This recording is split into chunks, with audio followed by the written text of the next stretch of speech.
Hello guys, magandang araw. So, nandito na naman ako na nagbabalik mula sa akong pinanggalingan. For today's video nga pala guys, gagawa lang naman tayo ng video tutorial kung paano i-register yung SIM card natin sa network.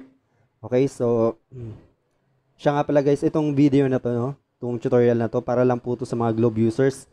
So, kung smart ka man, token text ka man, o dito, may mga nagtuturo rin po nito sa YouTube. Search nyo lang po. So, since Globe lang po ang gamit ko, para lang po to sa mga Globe users, okay? So, let's start.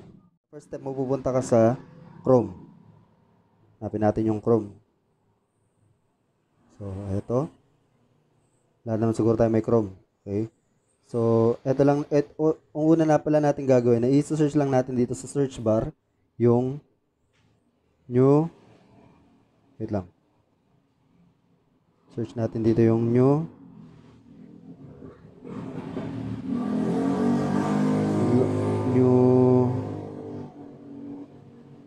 Eto guys, new.globe.com.ph/simreg. Okay? Tatype nyo lang po yan. So, lalagay ko na lang po yung link dito sa description box. Okay? So, go natin. Then, pagdating mo sa page na to guys, no, dito mo i-input yung number mo. Okay? Ay, revert ko na lang kasi no, para alam mo na, privacy. Kailangan save tayo dito.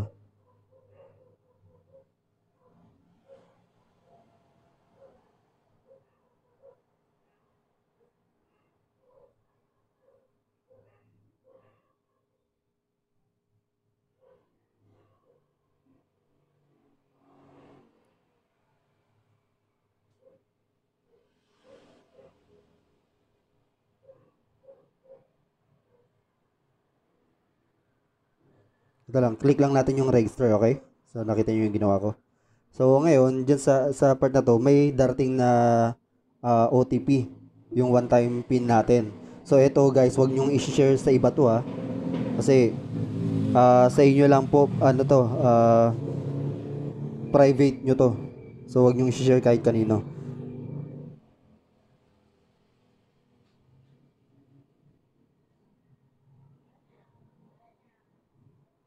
Ayan.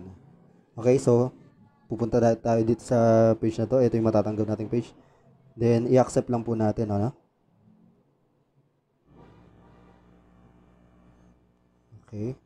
Hintay lang tayo ng signal.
Yan, i-next nyo lang yun pagka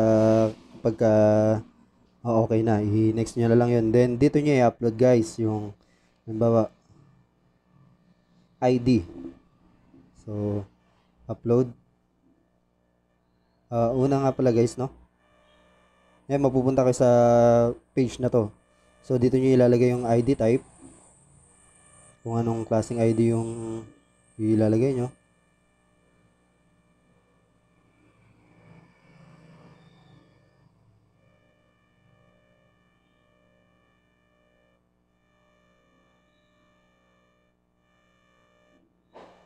Halimbawa, ito, ganito.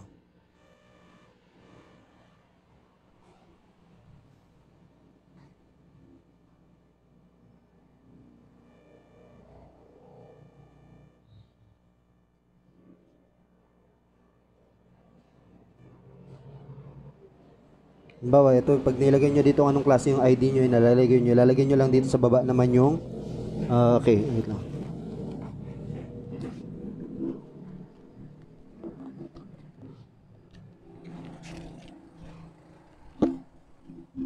Lalagay nyo lang dito guys yung number ng passport nyo. So, ito.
Yun guys, pagka na-upload nyo na yung hinihinging pictures, i-next nyo lang, makita nyo naman dun. Okay, so mamimili na naman kayo dito kung ano yung pipiliin nyo, yung Filipino o English. Mas maganda Filipino para maintindihan nyo, babasahin nyo lang naman yan. Then i-click ko lang to, agree all information stated below. So yan, parang pinapatunayan mo lang na totoo yung mga in-upload mo o binigay mong detail tungkol sa'yo, okay? Mga information tungkol sa'yo. Then, pagka na-click lahat ng box na yan, submit mo lang. Nakita nyo yan? Nakita nyo yung registration complete? Ibig sabihin, registered na yung SIM card nyo. Okay? So, para for security naman, kukunin mo lang tong reference number. Ika-copy mo siya o para mas isang magandang paraan, i-screenshot mo. Okay, screenshot tapos copy mo kasi pag halimbawa nagkaroon ng problema yung yung SIM card mo, registration o kung ano man, may reference number kang may papakita o kakailangan mo rin yan, importante yan. So na-copy mo na, i-save natin ito mamaya. So register another number. Pwede ka dito mamili kung i-register mo kung may isa ka pang number na Globe din, o kaya go home ka na kasi registered na naman yung SIM card mo. Okay, so go home na natin. So that's all mga kapatid. Kung nagustuhan mo tong video na to, paki-share mo naman, paki-like mo naman, then subscribe ka na rin, okay? So thank you, God bless.